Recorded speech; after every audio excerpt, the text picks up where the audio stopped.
جس کسی قوم کی طرف رسول بھیجا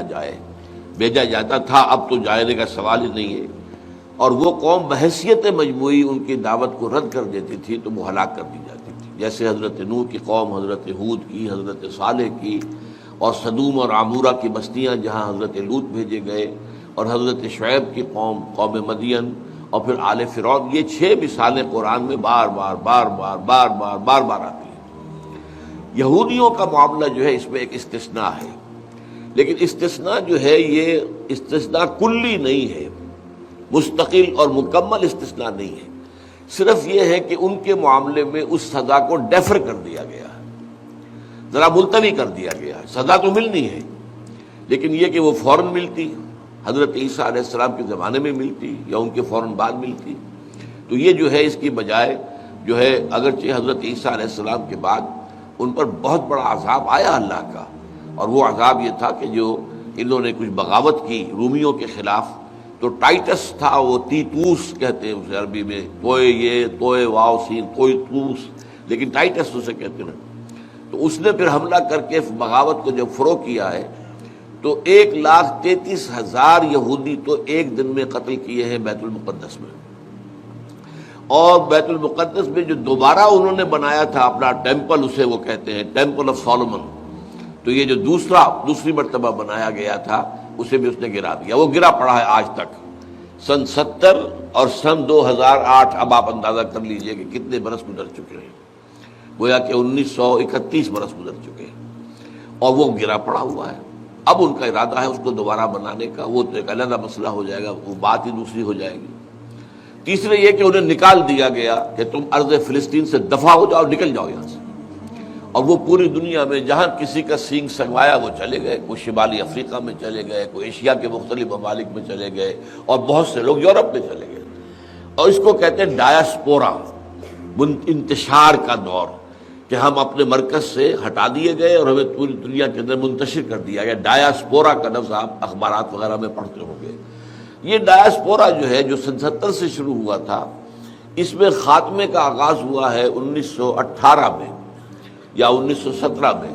جبکہ بالفور ڈکلریشن کے ذریعے سے انہیں یہ حق دیا گیا کہ یہ آئیں اور وہاں پر آ کر آباد ہو سکتے ہیں فلسطین میں، اور اس کے بعد آپ کو معلوم ہے کہ پھر 1948 میں فلسطین کی ریاست قائم ہو گئی۔ تو یہ چیزیں جو ہیں یہ تو ہے ایک ایکسیپشن جو میں نے آپ کے سامنے رکھا ہے۔ باقی یہ ہے کہ یہ حضرت عمر رضی اللہ تعالیٰ عنہ نے جب عیسائیوں نے ہینڈ اوور کیا ہے قبضہ بیت المقدس کا حضرت عمر کو رضی اللہ تعالیٰ عنہ،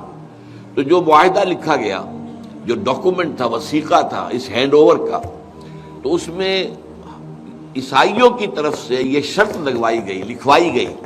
کہ یہاں آپ کسی یہودی کو نہیں آنے دیں گے۔ تو حضرت عمر رضی اللہ تعالیٰ عنہ نے فرمایا نہیں، ایسا نہیں، یہودی یہاں آ سکتے ہیں، اپنے جو بھی مقدس مقامات ہیں ان کی زیارت کر سکتے ہیں، لیکن آباد نہیں ہو سکتے، یہاں آ کر وہ مکان خرید لیں کہ یہیں رہیں گے، دکان خرید لیں کہ یہیں کا، یہ نہیں، آئیں ایز وزٹرز یا پلگرمز کے طور پر آئیں، چلے جائیں۔ تو یہ معاہدہ تھا جو چلتا رہا ہے، اور سلطان عبدالحمید خان کو بہت بڑی رشوت یہودیوں نے پیش کی تھی، کیونکہ ان کے ذمے بہت قرض ہو گیا تھا، تو ان کا ہم تمہارا سارا قرض اتار دیتے ہیں، تم ہمیں یہ آباد ہونے کی اجازت دے دو فلسطین میں، چونکہ وہ سلطنت عثمانیہ تھی اس وقت، اور فلسطین بھی اور حجاز بھی وہ تو عثمانیوں کے تحت تھا، خلافت عثمانیہ کے، لیکن انہوں نے انکار کر دیا کہ جو بات حضرت عمر نے طے کی تھی میں اس سے ہٹ نہیں سکتا۔ اب معاملہ کیا ہونا ہے اصل میں، یہ ہے مستقبل کی بات۔ اس کی خبر دے دی گئی تھی کہ حضرت عیسیٰ چونکہ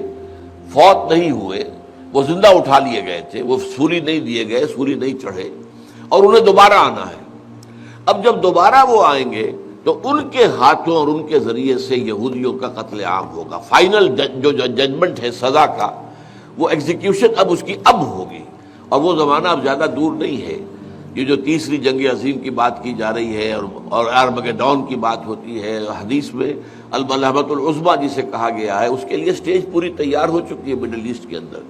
کسی وقت جو ہے بارود کے ذخیرے میں ایک چنگاری سے آپ کو معلوم ہے کہ بارود کا بڑے سے بڑا جو ہے وہ ذخیرہ بھگ سے اڑ جاتا ہے، ایسے ہی یہ امن وہاں کا جو ہے وہ بالکل معلوم ہوتا ہے کہ بارود کے ذخیرے کی طرح ہے۔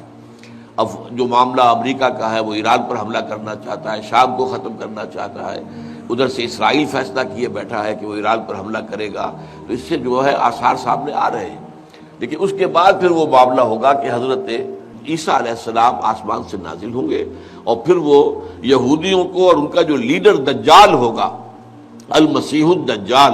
وہ جھوٹا مسیح جو دعویٰ کرے گا کہ میں مسیح ہوں، اس کو وہ قتل کریں گے، اور پھر تمام یہودی قتل کر دیے جائیں گے۔